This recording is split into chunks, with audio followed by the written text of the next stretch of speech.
All right, business owners, entrepreneurs, corporate ladder climbers, let me ask you something. Have you ever partnered with someone in business and then boom, it all goes south? I have.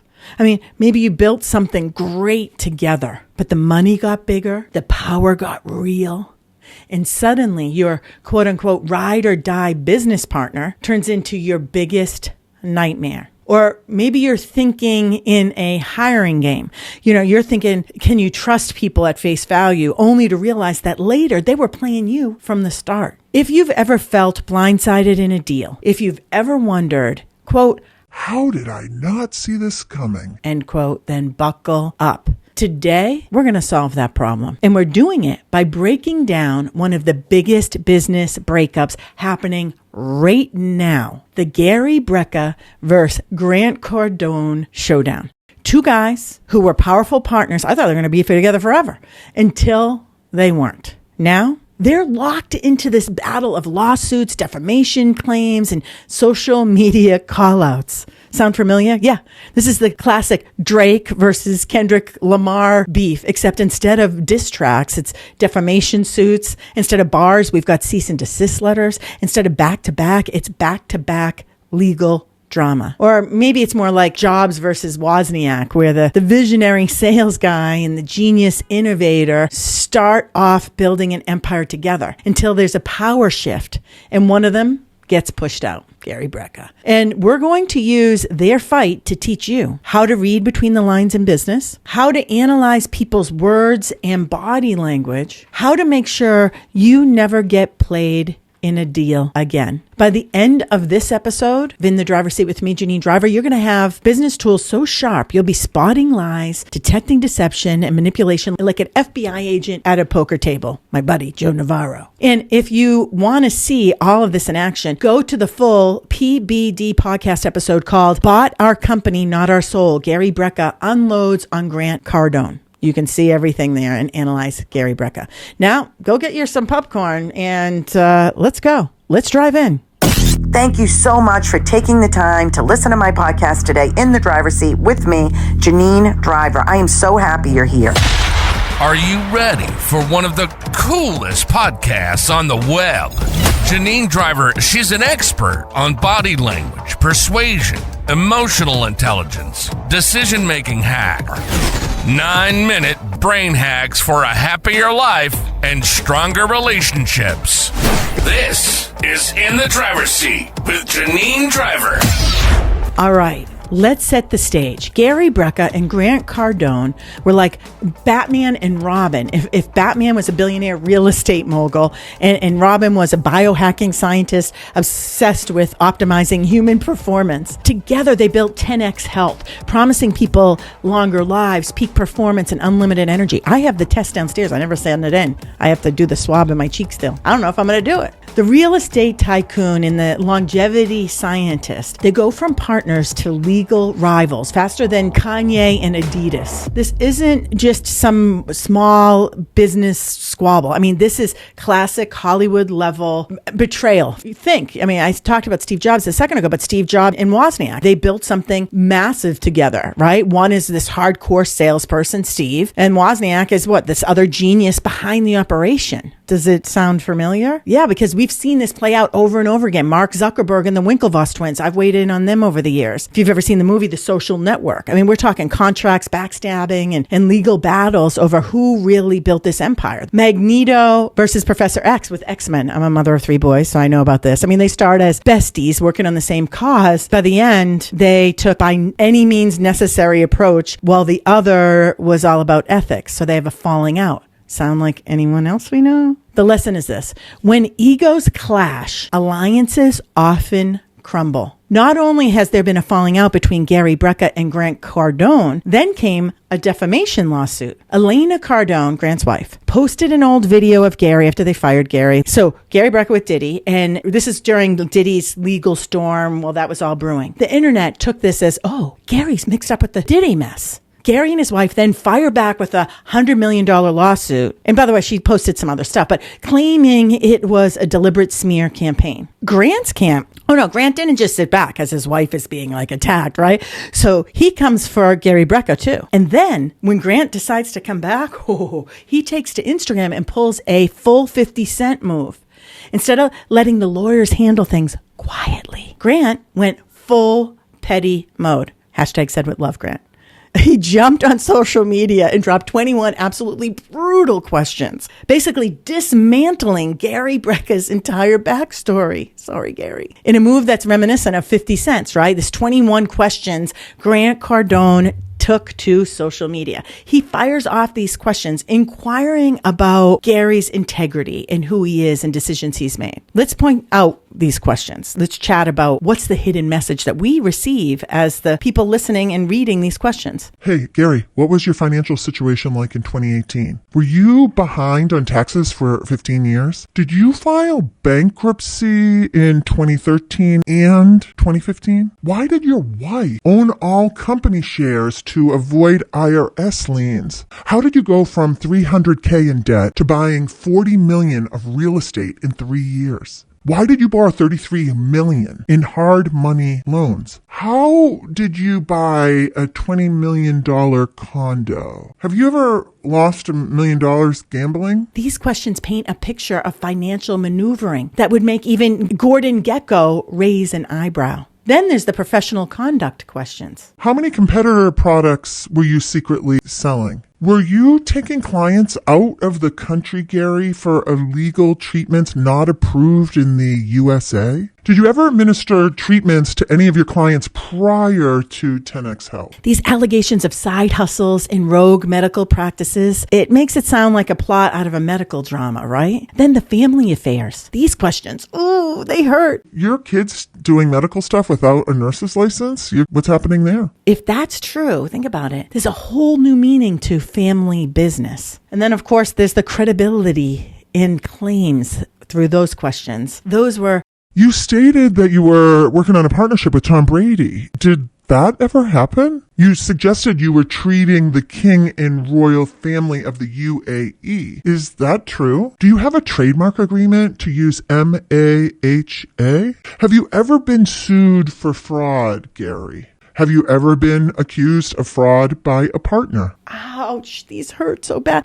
Have you ever been arrested? Are you part of the diversion program? Is it true you were self-administering high doses of NAD treatments daily? These questions challenge Gary's credibility and the veracity of his high-profile claims. Ooh. Biting your fingernails moments. This wasn't just shade. This was Grant Cardone launching an all-out audit in real time. Before we take sides, we need to slow this down and let's talk about who might be telling the truth. Now, I've not seen videos of Grant talking about this, but I have seen Gary Brecka. And I want to start by saying the map is not the territory. So before we go into body language and statement analysis, let's explore this NLP wisdom, neuro-linguistic programming wisdom. They're called presuppositions. This reminds us that our perception of reality is not reality itself, but merely our interpretation. If you're looking at a map, there's an X there to go get the treasure, but you're not seeing the valleys and the ocean and the mountains. So let's apply it to this saga. Grant's map, he might be focused on aggressive expansion and metrics and dominance and this real estate mogul mindset. But Gary's map, at least he tells us, is centered on health optimization and client well-being and personalized care and biohackers ethos. He says he wasn't perfect in this deal. The clash, these different maps of the world and these different expectations ultimately result in, I believe, the partner breakdown. Recognizing that each of these people, they have their own map of the world, can shed some light on these issues. I mean, think about it. Communication is the response you get, not the intention behind it. So if someone receives a message in a way that you didn't want them to receive it, it indicates one thing. This presupposition is you don't have strong enough rapport with that person. You don't have strong enough rapport with that person if they're taking your message wrong. So I feel like this is a rapport breakdown. Maybe not even with Grant and Gary, but Grant's partner, who we'll talk about in a second. All right. You all know I love analyzing body language. And if you watched Gary Brecka's interview with Patrick Bet-David on the PBD podcast, you probably saw something that I saw. Something fascinating. Gary's hand gestures. Sold your company, you sold your soul.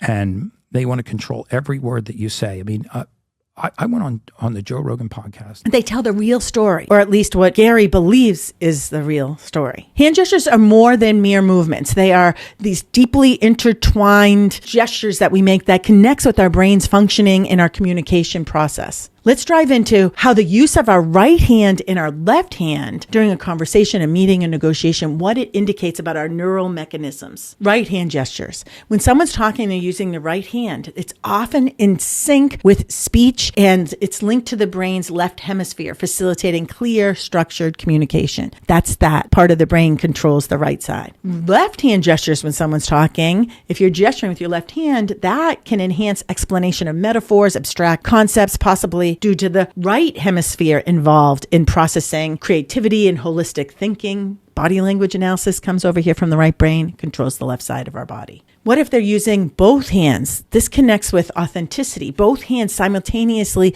being used throughout a conversation often signals this authenticity, engagement. We call these bilateral gestures. But when they're simultaneous, it literally tells us, okay, cognitive processing is happening here. Understanding these nuances in hand gestures provides insight into intricate relationships between our physical movements and brain functions, or with your kids, or with a doctor. I mean, people use their right hand when talking about something they believe is factually true, or when they feel that they're in control of the narrative. And people will often use their left hand when discussing something they're uncertain about or frustrated about, or something emotional, especially emotional pain. And guess what? That's exactly what's happening in this interview on the podcast with Gary Brecka. When Gary talks about believing in the dream, this is the beginning of the podcast, signing the contract, he believed in the dream, and then he realizes it's his mistake because it was a crappy contract according to him. He's using his right hand. And this is indicating he's feeling confident about what he's saying. This is connected with logic. And he owns that he made some mistakes here. He uses his left hemisphere in that moment, which is controlling what? Logic and decision making. So we see that right hand out of the gate. But when he talks about how Brandon Dawson, Grant's business partner, who clearly is not a big fan of, bought the trademark for Ultimate Human, when Gary Brecka's podcast is called The Ultimate Human. I mean, think about that. Gary starts using his left hand talking about this. This indicates to me that he's now processing with emotion and frustration and maybe the loss. It's activating the right hemisphere of his brain with this left hand gesture. And that deals with what? Feelings, creativity, emotional distress. This shift in hand usage is undeniable. If you want to see it for yourself, check out my podcast over on YouTube, where I'll pull a couple short clips with these hand gestures. And be sure to watch and follow the PBD podcast interview. Bought our company, not our soul. Gary Brecka unloads on Grant Cardone. By the way, when someone uses both hands simultaneously, it's a strong sign of authenticity. And Gary Brecka uses both hands throughout this interview numerous times. And this suggests he believes what he's saying. His movements, though, are fluid and not forced, so I believe that he believes what he's saying. There was no hesitation, no micropauses that indicate any deception to me. There's something called the TEDx talk effect, which is why gestures make us look more smarter and a couple other things. I mean, think about it. Have you ever wondered why some TED Talks go viral and others barely get views? Scientists found out a primary reason are hand gestures. Researchers compared the most watched TED Talks with the least watched TED Talks, but on the same topic. And they found out the most viral speakers used nearly twice as many hand gestures as the ones nobody cared about. Why? Many reasons, but when we see both hands moving, our brains are reading that speaker as more charismatic, more intelligent, and more engaging. You do want to be seen as intelligent, right? And maybe more engaging, and maybe more charismatic. In short, if you want people to believe you and trust you, pay attention to hand gestures. In podcasts, we want to be able to see your hand gestures, and we see Gary's. And this is likely a primary reason why when we watch it, and Gary, we watch his mannerisms, we believe his story. We're like, oh, this guy's so authentic. I'm not saying he's not. He comes across as authentic, and maybe he's actually authentic. He certainly looks like he is, right? Now let's dive into movement pattern analysis, MPA, just briefly. Movement pattern analysis, it's not just about hand gestures. It's understanding motivations behind decisions through movement. It's used in management consulting and career guidance to help you understand why people are motivated to make the decisions and take action the way they do. I'm a specialist. I'm a profiler in movement pattern analysis, one of, I think there's 38 of us. How does this relate to Gary? Integrated movements, which is when someone's hand gestures makes the body move at the same time, even just a little movement. So it's not robotic. When we see people lying belonging, often the body won't move, but the hand gestures will. We're looking for the hips or the legs or the shoulders, the torso, just to move a little bit as they move their gestures. That suggests balanced decision-making process, indicating to me Gary's actions are likely aligned with his beliefs and intentions. There's a sadness in his interview. This alignment with thought and movement can be a strong indicator of authenticity. So we're getting all these hits with authenticity. But just because we believe something to be true, I can't say this enough, and we can be in alignment with it, it doesn't mean it's reality. So I can't wait to see how this all plays out. Let's now explore statement analysis, the hidden power of words in business. I love this. I love statement analysis because in business, words aren't just words. The way a deal is framed, the way a CEO speaks in an earnings call, the way a contract is worded, it's not just what's being said. Today, I'm going to show you how to spot the clever business trick that some people use. It's called a casualty gap. This is when someone leads you to believe something is true without actually saying it. And guess what? Gary Brecka just pulled this exact move. I'm not saying he did this intentionally, but there's definitely a strong follow-up question here that I would ask about this contract. Like, did it say you had to wear the shirt? Did it say you needed to give this certain link? See, Gary gives a statement, something like this, where he's actually, let's just play it. They want to control every word that you say. I mean, I went on the Joe Rogan podcast November of 2023. Coming out of that podcast, we did 20,000 genetic tests, did 17 million that month in revenue. And Brandon Dawson and Cardone Ventures sent me a cease and desist because I wore the wrong t-shirt and didn't use an affiliate link that would drive all of those leads into the system that would churn them into other courses. So you heard that, right? Sounds like cause and effect. I didn't wear the shirt. I didn't promote the link for the product funnel to sell other things. Boom, cease and desist letter shows up at my door. But hold up. Did he actually say that's why he got the cease and desist? I want to know, was it in the contract that he had to do these things? Because if it was, then he's in violation of contract. See, this is a casualty gap. It's when someone lets you assume a connection without actually saying it, like they're over the top, Grant Cardone, they're ridiculous. But if it's in the contract, man, it's in the contract. I mean, if Gary had just simply said, hey, in my contract, it specifically said I need to wear this shirt, 10X Health, and promote the brand with this link. And I didn't do it. And they hit me with the cease and desist letter. I'd much rather hear that up front, right? That's that authenticity and taking ownership. That would be really clear. But instead, he lets us, the audience, assume that there's this connection. And I don't think we need to slam Grant here or his business partner, right? We could have just said the truth. I don't know what it is. Listen, some of the biggest names in business use this exact same strategy, and you've probably fallen for it. The Business Hall of Fame, quote, I never said that. Statements. I've been in personal relationships like that. Number one, though, let's look in the business world. WeWork. Who said it? It was the former CEO, Newman, of WeWork. What did he say? Quote, WeWork is on the path to profitability.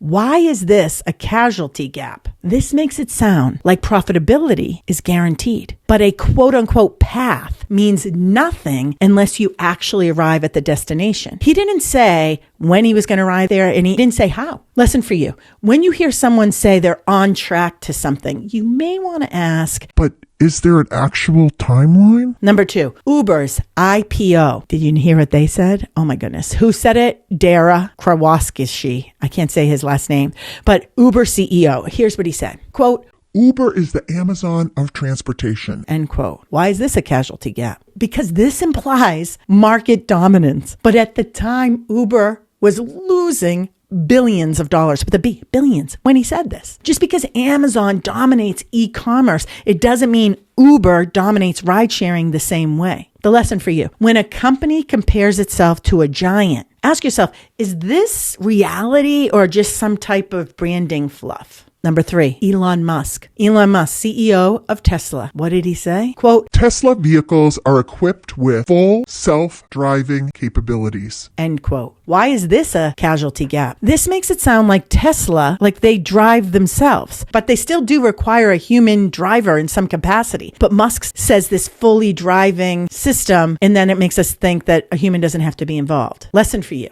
Next time a CEO talks about a product innovation, ask, is this available now or is this a future vision? 4. Facebook. We don't sell your data. Who said this? Mark Zuckerberg, the Meta CEO. What he said was, quote, Facebook does not sell your personal data to advertisers. Here's why this is a casualty gap. This implies that Facebook doesn't profit from your data, but Facebook does make money by letting advertisers target users based on your data. He doesn't technically lie, but the phrasing makes us think that Facebook isn't monetizing our information at all. Lesson for you: when someone denies something, ask, what's the fine print? What is the fine print here? 5. Apple. We care about privacy. Who said this? Tim Cook, Apple CEO. All right, here's what he said. Quote, at Apple, privacy is a fundamental human right. Why is this a casualty gap? Because it implies that Apple protects your data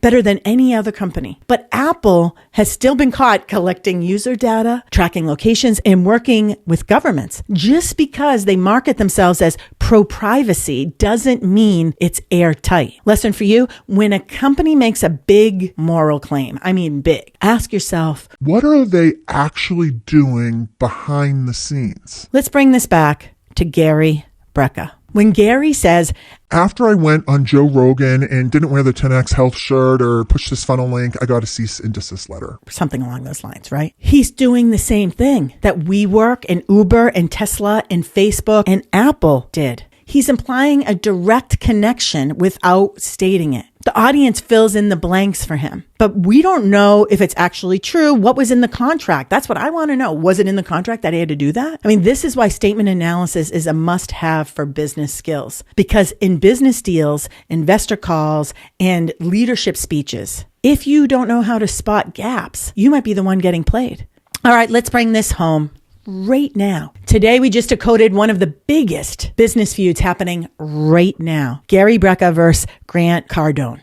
But more importantly, we gave you the tools to navigate business like a boss. Here's what you learned. Body language. The body language secrets with regard to hand gestures. Right hand is activating the left brain, logic, facts, figures. Your left hand gestures activate the right brain, emotions, uncertainty, distress. Watch for those shifts. When someone switches hands and their story is shifting too, you understand what part of their brain is being activated. Statement analysis. Just because someone implies something doesn't mean it's true. These casualty gaps are everywhere. Leaders, CEOs, politicians, your clever teenager. I mean, they're all using them. Next time someone tells you something, ask yourself, did they actually say what I think they said, or am I assuming something? It's like the man that says, I never said I cheated on you. He's still not saying he didn't cheat on you. He's saying he never said that. Ouch. So whether you're a partner or a boss or a client making a big claim, push for those details. And if a company says they're on track, quote unquote, on something, ask for numbers. If a CEO compares their business to Apple or Amazon or Tesla, check if it's reality or just marketing bluff. And here's why this matters in business. Whether you are a business leader, an entrepreneur, an HR executive, a sales pro, or you specialize in negotiations, these skills will save you money and time and your reputation. It's going to build your reputation up, and it's going to build your relationships at the same time. It's going to help you spot deception early so you can avoid bad deals, hire the right people, negotiate stronger, and never get blindsided again. Remember to go watch the full PBD podcast interview, Bought Our Company, Not Our Soul, Gary Brecka unloads on Grant-Cardone. See the hand gestures, the body language,